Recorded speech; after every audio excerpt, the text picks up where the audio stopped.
안녕하세요. 자, 이 시간에는 우리나라 한국 사람의 어떤 한국인의 윤리 문제와 과제, 한국인의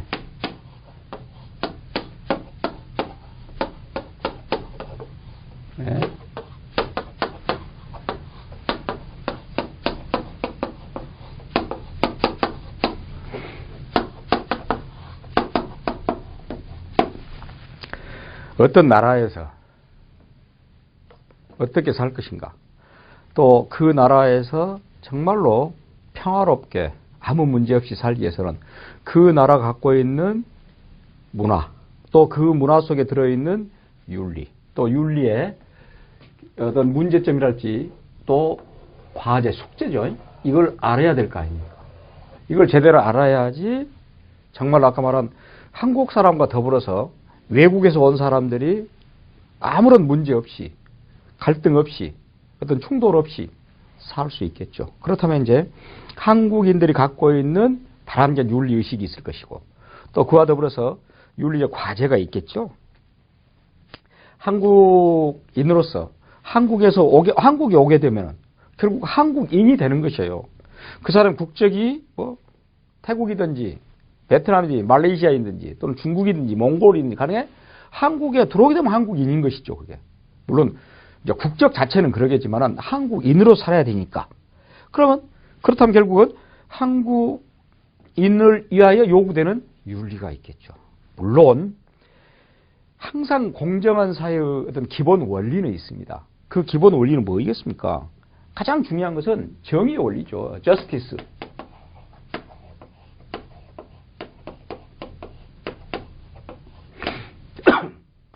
이 정의의 원리는 어떤 곳에서나 존재합니다.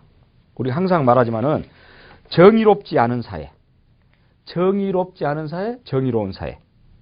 가장 중요한 대표적인 보편적인 원리가 됩니다. 그렇다면 이제 그 정의의 원리를 한국 사회 바탕에서 한번 보자 그 말이야.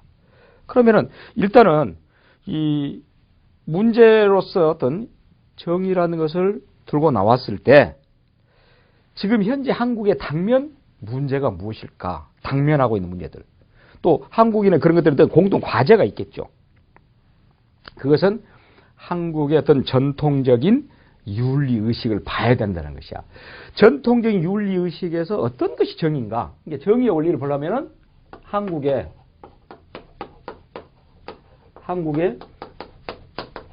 전통 윤리를 보자.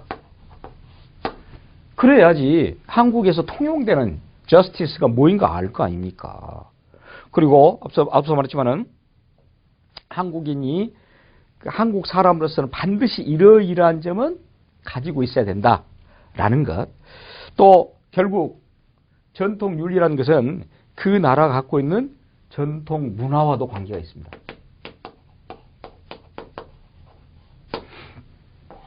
그러니까 전통 문화를 안다는 것 자체는 전통 윤리를 알아낸다는 것이죠. 그래서 결국은 그런 내용이 한국인으로서 잘 살 수 있는 그런 방법들도 되죠. 자, 예를 들어 이제 한국에서 전통 윤리 중에 여러 가지가 있겠습니다만은 전통 윤리 중에서 한 두 가지 정도를 이제 본다면은 이 흡연 문화, 아까 제가 말씀드렸지만 담배 문화 혹은 담배 윤리다 그럽시다. 역시 전통적인 한국 사회에서 이 담배 흡연 문화에 대해서 얘기를 하자면은 서양 사람 어쩝니까? 서양 사람들은 남녀노소 할 것 없이 그냥 구별하지 않고 아주 자유스럽게 혹은 또 부모 앞에서도 피우죠, 담배를. 그런데 우리나라에서는 어쩝니까? 담배 피울 때 남녀 구분도 하고 또 노소 구분도 하죠. 그 말은 남자는 담배를 피우면 약간 관대하고 여자가 피우면 좀 그렇고 늙은 사람이 피우면은 노인 피우면은 좀 관대하고 또 젊은 사람 피우면 좀 그렇고. 자, 그런데 제가 개인적으로 이제 모 대학에 나가서 강의 초빙 교수, 강의 전담 교수를 하고 있습니다. 근데 한 해 한 해 그 다른 문화를 보는데 그 달라진 문화 중에 하나가 여학생들의 흡연입니다. 과거에는 저희들이 대학교 다닐 때는 그 여학생들이 담배를 피운다? 상상할 수 없었어요. 또 피운 사람이 거의 없었다고 봐야지. 혹은 피우더라도 보이지 않은 장소에서 피웠죠. 지금은 어떤 줄 압니까? 지금은 버젓이. 특히 그 대학교 같은 데 가면 이렇게 그 담배 흡연통, 쓰레기통 있는데 거기에서 둘러서서 남녀 할 것 없이, 남학생 할 것 없이 같이 피우고 있어요. 그것도 시간 나와서 피운 여학생들도 있어요. 그리고 이제 우리가 지나가도 아무런 꺼리낌 없이. 이제 과거 같으면 어쩝니까? 특히 남학생들도 과거 같으면은 피우다가 교수가 지나가면은 돌려서 피운다든지 이렇게 하는데 지금은 그런 것 자체도 없고, 또 그렇게 하고 있는 것을 나무랄 수도 없고, 또 나무라면은 시대에 뒤떨어진 교수가 되니까. 참 이런 흡연 문화를 보면은, 물론 여러분들 생각할 때, 내가 여자가 담배 피우면 어때? 라고 할 수 있죠. 그걸 또 남자는 용납되고 여자는 용납되지 않는다는 것은 불합리하죠. 합리적이지 않죠. 사실 그것은. 그러면은 요즘같이 여러분들 그 남녀평등이랄지 이런 부분에 있어서 아주 지극히 비난의 대상이 되잖아요. 다만 한국의 전통 문화가 그런다는 것이야. 응? 그러니까 젊은 사람이 그것도 젊은 사람이 그것도 여자가 담배를 피우면은 상당히 꼴불견을 싫어하더라 그 말이야. 그게 또 한국의 전통 문화예요 그것이. 근데 저는 그렇습니다. 저는 남녀노소를 불문하고 담배 피우는 건 자유예요. 근데 요즘은 이제 갈수록 담배 피우는 공간이 줄어들어요 요즘은. 이제 그게 문제가 되겠지. 그래서 제가 이제 당구를 가끔 치러 이제 가기도 해요. 근데 지금 당구장에 피우잖아요. 앞으로 이제 그것도 이제 규제를 한답니다. 그러니까 담배 피우는 사람들은 흡연 인구는 줄어들지 않아요. 우리나라 대략의 성인들이 한 40%는 담배를 피웁니다. 그런데 흡연 구역은 점점 줄어들어. 참 이것도 난감하죠. 그리고 담배라는 것 자체는 굉장히 중독성이 있는 거 아닙니까? 저는 피워보진 않았어요. 저는 학교 다닐 때도 군대에 있을 때도 안 피워봤어요. 그래서 담배에 대해서 그렇게 무엇이 없습니다만은, 그렇다고 담배를 피운 사람, 친구들 할지 이런 사람도 비난하지도 않아요. 왜? 그건 기호식품이니까. 그럼에도 불구하고 아까 말했잖아요. 아가씨가 피우면은 배기 싫고 할머니가 피우면 용납이 되는 사회. 응? 젊은 사람이 담배를 피우면은 어쩐지 좀 그렇고 나이 먹은 사람이 피우면은 당연시 되는 사회. 이게 한국의 전통 문화고 전통 윤리예요. 그런 것도 또 알아야 되겠죠. 물론 아까 말했지만 이제 이것은 시대가 흘러감에 따라서 그런 것을 규제한다. 그건 아니죠, 사실은. 그래서 그런 부분에 있어서도 남녀 간에서도 여러분들 요즘은 그러잖아요. 과거에는 정말 아내가 남편 몰래 담배를 피우다 걸렸다. 정말 그것은 이제 쫓겨날 각오라고 하는 것인데 지금은 그렇지 않아요. 지금은 같이 그냥 부부 간에도 맞담배질 하는 것이고. 그런데 이제 물론 다 그러지는 않습니다만은 자칫 이제 그런 여성의 흡연이, 엄마의 흡연이, 임산부의 흡연이 그 태아에게 영향을 미치더라, 문제를 미치더라 라는 부분이 최근에는 ADHD, 주의력 결핍 과잉 행동 장애라는 그런 부분도 있잖아요. 그래서 그 원인이 되기도 한다라는 차원에서 보면은, 물론 담배가 만병의 원인이다, 저는 그렇게 생각 안 해요. 저희 어머니는 술 담배를 다 하셨어요. 그래도 92살에 돌아가셨습니다. 저는 이렇게 생각해요. 문화적인 측면이고 이제 윤리적인 측면입니다만은 그걸 차치하고라도 건강적인 측면에서도 담배를 피웠더니 정말 나는 마음이 다 안정되더라. 기분이 좋더라. 피워야 돼요, 그러면은. 담배를 피우면서, 이거 한 가지 피워서 또 내 생명이 얼마나 단축돼? 라는 생각을 가지고 피우면은 빨리 죽어. 그러니까 그것은 아까 말했지만 그 어떤 마인드 문제예요. 그러나 점점 한국의 문화나 한국의 문화 윤리가 담배 피우는 사람들의 공간을 제약하고 점점 더 자기의 어떤 영역이 줄어든다는 것. 그런 것은 윤리 문화적인 측면에서 잘 알아야 되고. 담배에 대해서 봤고, 이제 성도덕. 성도덕, 성문화를 볼까요? 젊은 사람이 만약에 잘못된 만남으로 인하여 사생활을 났다. 한번 해봅시다. 이걸 뭐 혼외 정사라고 그러죠. 뭐 우리나라뿐만 아니라 모든 문명 국가에서는 일부 일처 제도입니다. 일부 일처. 다만 이제 어디 이슬람이라 할지 이런 경우는 뭐 일부 사처도 있을 수 있고. 그런데 문제는 잘못된 만남으로 인하여 특히 이제 그 사람이 천주교랄지 가톨릭, 그래서 낙태가 허용되지 않는다. 그런 차원에서 아이를 낳을 수 있단 말이야. 또 아이를 낳아서 키워요. 그러니까 아빠를 제대로 모르는 아이. 그럼 우리나라 같은 경우는 옛날에 이제 자꾸 그랬잖아요. 뭐 배가 다르다. 응?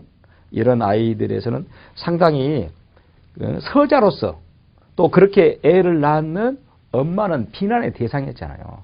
요즘은 어떤 줄 압니까, 여러분들? 아예 그렇게 사생아를 낳아서 키우겠다라는 여성도 있어요. 역시 이 도덕이나 문화가 바뀐 것이고, 또 우리는 이렇게 되게 되면 과거 같은 경우는 정말 그 여자는 순결하지 못하다. 그 여자는 우리 사이가 용납해서는 안 된다라고 돌팔매질을 한다. 이런 차원이 있었잖아요. 그렇지는 않다는 거죠. 한국의 전통 문화는 분명히 이런 사생아, 혼의 이 정사로 통해서 낳은 아이는 인정받지 못했잖아요. 이것이. 근데 물론 한국 사람이 전통적 윤리의식이랄지 전통적인 그런 부분에서는 당연히 이것은 우리가 본 시각으로, 지금 현재적 시각으로 보면은 전통 윤리 자체가 불합리하죠. 왜 그러냐? 그럴 수도 있는 것이고, 아까 말한 왜 여성은 담배를 못 피우냐? 라는 것인데, 이런 문제들이 전통 윤리와 전통 문화와 전통 윤리가 얽혀져 있더라. 이걸 알아야 돼, 일단은요. 또 그것을 사법통역사가 된 사람은 그런 한국의 이런 문제점이랄지 이런 내용들을 잘 그 외국인 노동자나 근로자들이 숙지를 시켜야 되겠죠. 이런 문제점이 있고, 그렇다면 산업화된 한국 사회, 현대사회에서 우리나라에서 어떤 과제들이 있을까? 첫째는 세상의 주인은 인간입니다. 그런데 이게 산업화되고 기계화되고 이러다 보니까 인간이 종이 되고 물질이 주가 되는 것이야. 그러니까 돈이 주가 되고 인간이 종이 되는 주종 관계가 이름하여 인간 소외 현상이라는 거죠.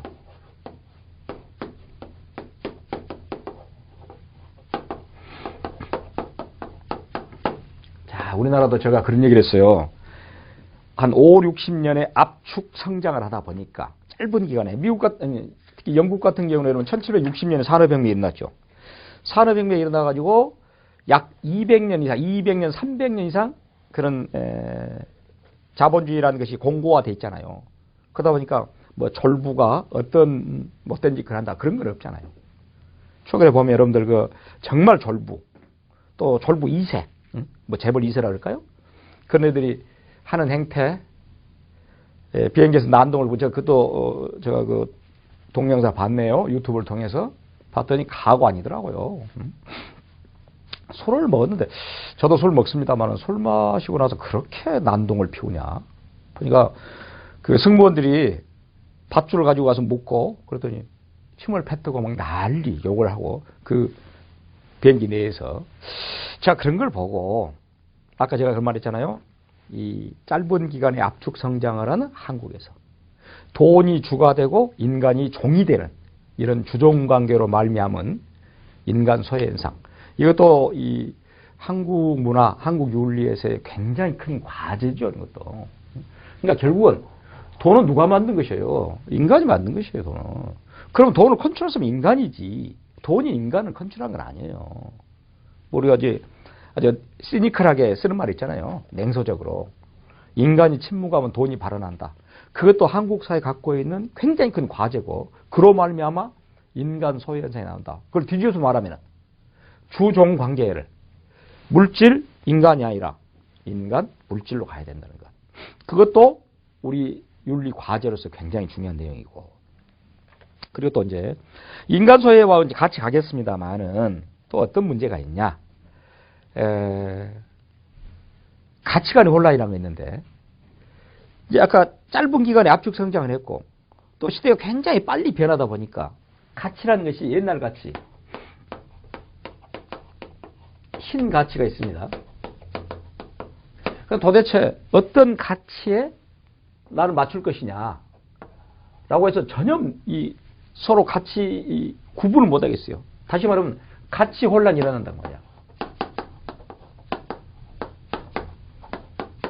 이것을 프랑스의 사회학자 두리케만 뭐라고 말했습니까? 아노미라고 했죠.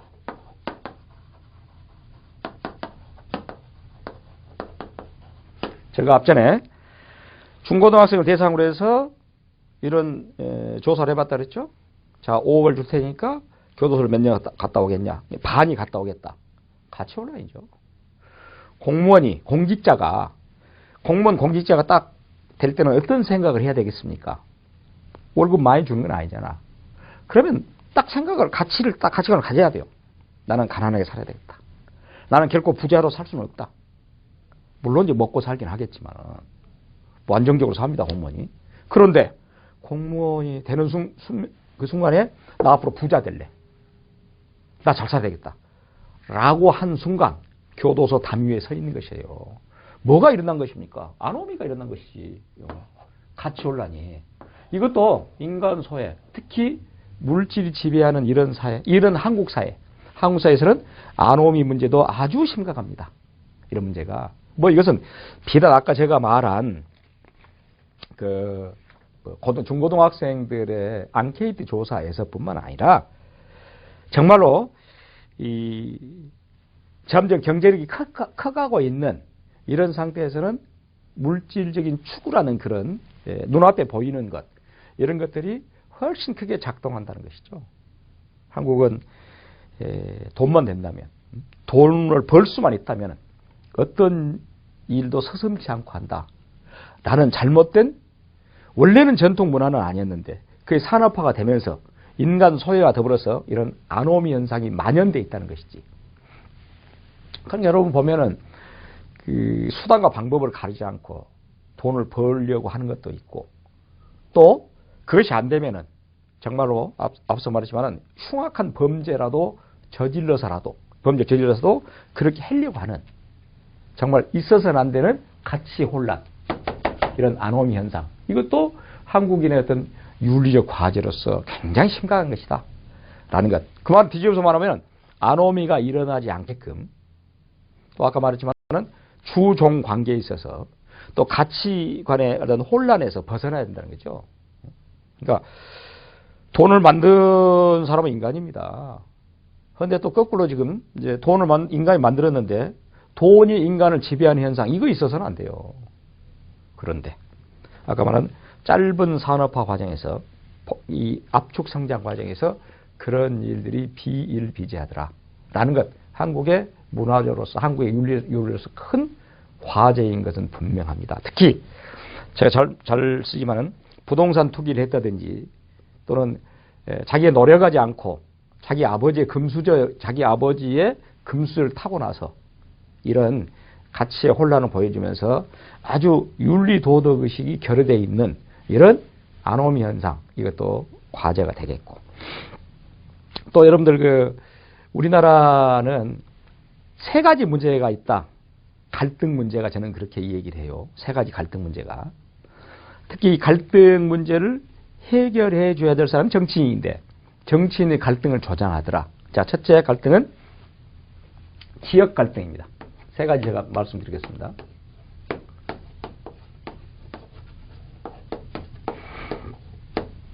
남북으로 나뉘어져 있는데 그것도 부족해서 동서로 찢어져 있죠.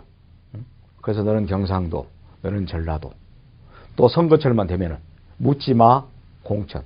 심지어 그 동네 개개 공천돼도 그 당은 당선된다 라는 지역 갈등. 서로 원수처럼.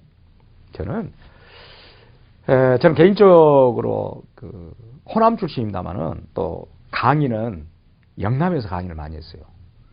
근데 사실은 우리 기층 민중들 그렇게까지 지역 갈등 없어요. 지역 갈등 조장한 사람들은 전부 정치인들이에요. 실제는 기층 민중 삶이 바쁩니다. 그리고 남녀가 이 영호남이 서로가 결혼을 해가지고 또 잘해요. 결혼도 그렇게 하고. 근데 그렇게 맺는 것이에요. 이것도 사실은 이 산업화 사회에서 어떤 갈등적 요소들에서 심각한 것이고. 그다음에 근데 제가 말했죠. 그는 극복될 수 있는, 충분히 극복될 수 있는 그런 갈등이고. 세대 갈등. 아버지 세대와 아들 세대, 할아버지 세대와 아버지 세대. 이런 세대 갈등.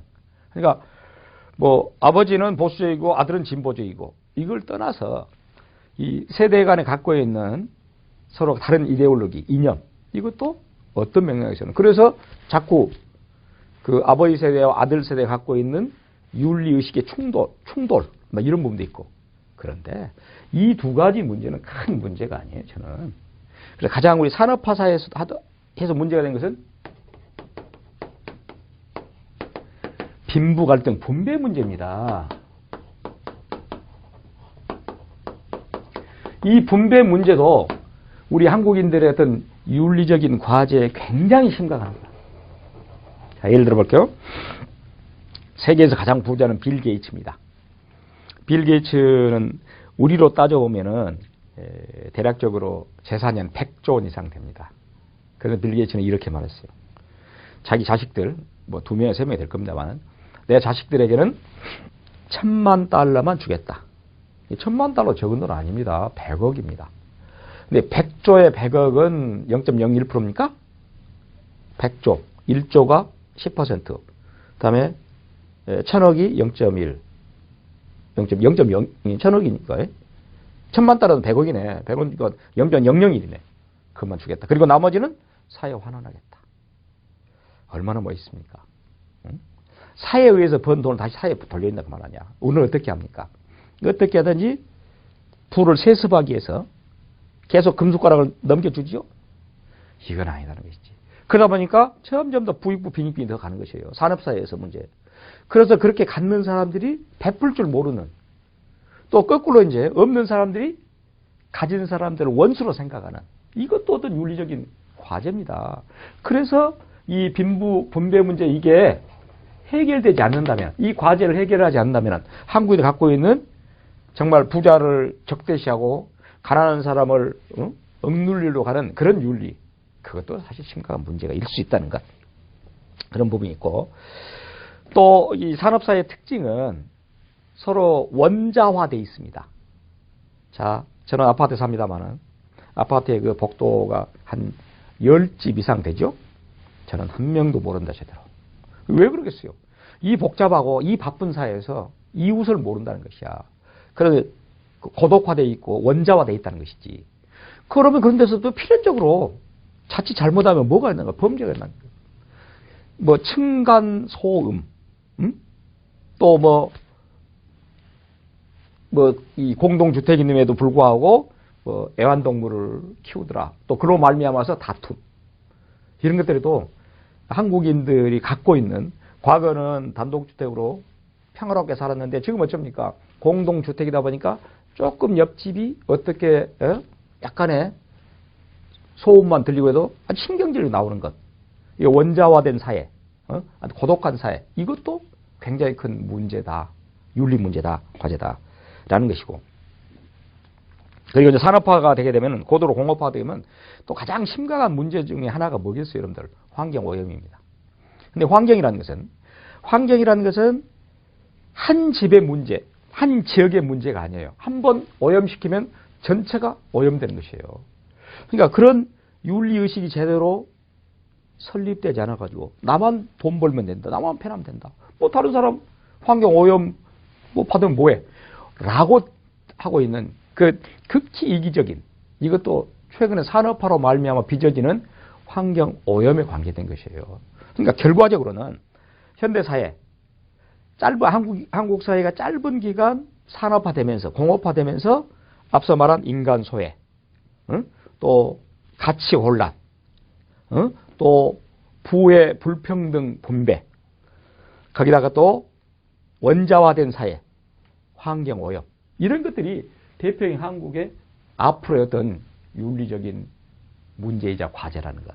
이런 것들을 방금 제가 말씀드린 이런 것들을 잘 숙지시켜서 사법통역사 된다면 그런 내용들을 현대 한국사의 문제점들이기 때문에 그런 내용들을 잘 인지시키고 숙지시켜서 적어도 한국 사회에서 그런 문제를 해결할 수 있는 또 그런 문제 나타나지 않게끔 하는 것도 사법통역사의 역할이다. 의무다라고 볼 수 있겠죠. 자, 그래서 우리가 이 시간에 공부한 내용은 이 한국 산업화된 짧은 시간에 산업화된 한국 사회에서 전통 의식이랄지 전통 윤리랄지 또 그로 말미암아 문제 또 과제를 살펴봤습니다. 물론 이제 이어서도 또 한국인이 가져야 될 또 우리가 갖고 있는 그런 여러 가지 윤리적인 것을 더불어 보겠습니다. 감사합니다.